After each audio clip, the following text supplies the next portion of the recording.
Hello YouTube, my name is Sarah if you didn't know, and today's situation is going to be sandals. More specifically, I'm going to be comparing Tevas and Birkenstocks, which are both very popular sandals right now and have been for a while. So let's just get into the video.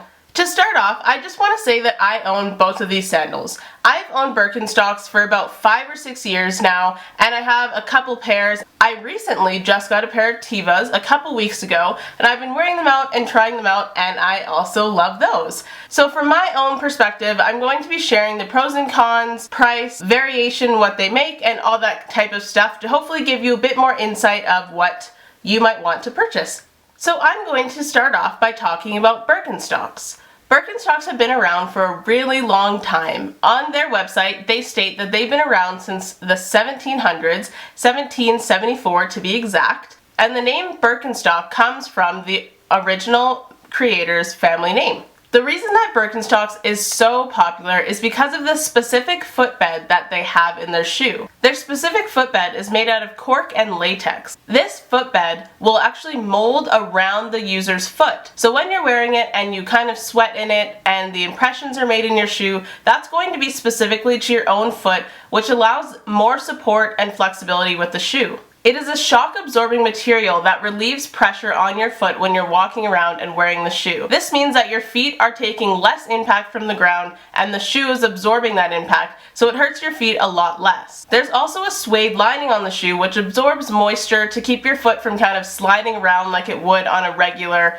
plastic sandal or flip-flop. So Birkenstocks really only makes sandal type shoes. They have sandals that are thick straps, thin straps, ones that go around your toe, ones that have kind of a thong imprint that go between your toes, but overall they mainly only make sandals. The color choices that Birkenstocks have in their shoes tend to be a little bit more on the neutral side. So for me specifically, I have wider feet, so when I look for sandals, sometimes my feet don't fit into the sandals, but once I found Birkenstocks, I found that they have really fit my foot. There's two separate Birkenstocks. You can get the narrow foot or the wide, and I tend to get wide because, like I said, I have wide feet. So that means that when it forms more to my foot, nothing's rubbing against my toe, nothing's rubbing against the side of my feet, and my whole foot actually sits on the sandal. Birkenstocks, however, are quite expensive. They don't often have sales that really take much off. For the adult size shoe, they tend to start at about $100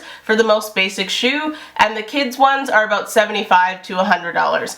I'm lucky enough that I can fit into the kids shoe, but at this point in time I do not own a pair of the kids Birkenstocks. When it comes to the fit of Birkenstocks, they are in European sizes. The sandals are quite unisex, as the men's and women, there is very little differentiation. It seems to be that the women's shoe is more of the narrow fit and the men's fit is more of the wide fit, but you can still get both and you cannot tell which gender they're for. Birkenstocks are designed to be a little bit roomy, and when you first try them on, they may fit a little bit big, or you may think they fit a little bit big. This is because when you wear the cork and you wear the shoe and it's imprinting to you, it does shrink a little bit, and so if it's too small, it's only going to get smaller. But you can have a tiny bit of room if you want to wear socks and anticipate that, like I said, it's going to shrink down a little bit. These shoes also have adjustable straps, so if you find that you're trying out the wide shoe and you adjust the straps to the tightest setting and your foot is still sliding around, you might be more suited for the narrow one. To clean the Birkenstocks, Birkenstocks actually makes their own cleaning solution, but me personally, I just take a cloth and I just wipe down the inside. I personally don't put soap or anything on it, but if your shoes are starting to smell, you can use like baking soda or an orange peel to take the smell out, and that's worked for me tons of times. With my Birkenstocks, I really try my best not to get them wet, not to get them super dirty. Sometimes it just happens. You can get the Birkenstocks wet. I would never recommend getting them soaking wet though. Like, I wouldn't walk through a river in my Birkenstocks because I think it would ruin them. And so I would just be more careful when choosing where you're wearing your Birkenstocks. It's not the end of the world if they do get wet, but just let them naturally dry. At the beginning, it may feel a little bit stiff and you will have to break them in. But once you get there, they're very comfortable shoes that have molded to your feet. So now, just to summarize what I've said about Birkenstocks, I'm going to go over the pros and cons of them. The pros of Birkenstocks is that they're very comfortable.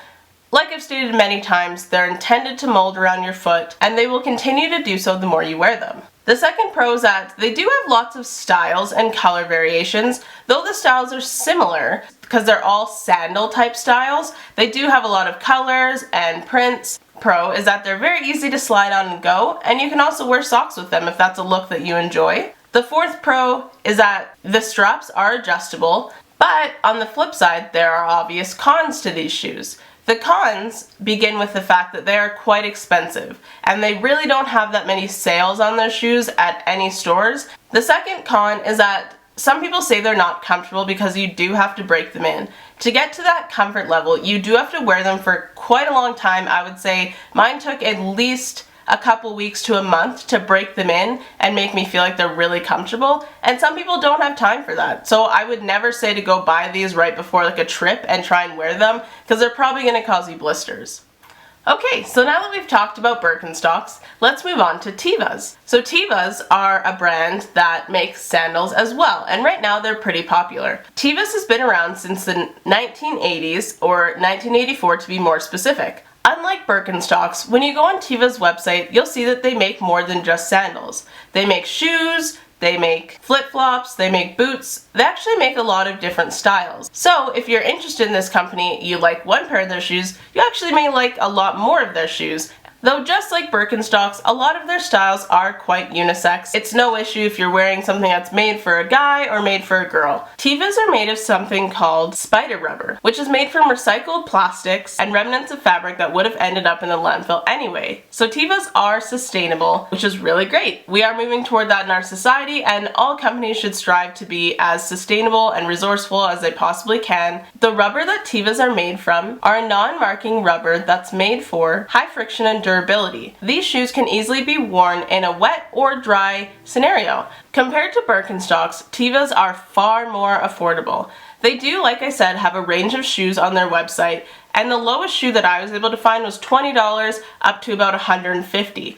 So if you're looking for different types of shoes, there's giant price ranges, and they also offer 10% off when you sign up for emails, and there are sales at lots of the stores that they're sold in. For me personally, I wear a size US 6 in the Tevas, and even with my wide feet, I don't have an issue with them like overhanging or anything of that nature. Tevas are also very light, so when you're wearing them, it doesn't feel heavy on your foot. You get lots of breeze through. The Tevas footbed is very simple, but it's soft and cushiony. It's totally okay to walk in them, get them wet, and move around in them. They're a great outdoor shoe. Now, let's summarize the pros and cons of Tevas. The first pro of Tevas is that they're inexpensive and offer discounts and a very nice range in price depending on what you're looking for. The second pro is that they are waterproof and water durable. The third pro is that they come in a ton of different colors and patterns, and there's lots of variety. The fourth pro is that the rubber is very soft and very cushiony, so they are comfortable to wear around.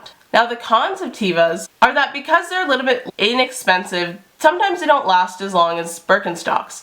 I personally haven't experienced that because I haven't had my Tevas for very long, but looking at some reviews, some people say that if you are using them pretty hard in the water and outside, they don't last as long as a different pair of shoes that is a little bit more expensive. The second con is that because it is a Velcro strap, sometimes that means your foot can slide around a little bit in the shoe because there's nothing holding the sides of your feet. Especially when the shoe is wet, you can see some sliding. It's hard to say which is best for somebody, but hopefully some of the things I've spoken about have showed you what you may be a little bit more or less interested in. But if I had to do any recommendations, I would say go with the Tevas if you want something a little bit more inexpensive and more durable in the fact that they are waterproof.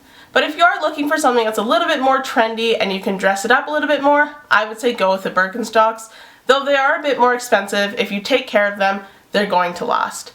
But overall, I think that they're both great sandals and they both have the pros and cons, which is why I personally own them both. But I don't think you'll be disappointed in either shoe, though I'd still recommend you try them on, or make sure to follow the sizing guidelines when you're checking online, or making sure that you can return or exchange easily from wherever you buy them. So hopefully this video gave you a little bit of insight on both of the sandals and you learned something. I hope that you try either of them out and you find a new pair of sandals that you love, or if you already own one or the other, make sure to comment down below why you love them, which one you own, so maybe some new colors that you want in either of them. If you'd like to follow me on Instagram, my name is Sarah Situation over there, and I hope you guys enjoyed this video. Have a great rest of your day. Bye.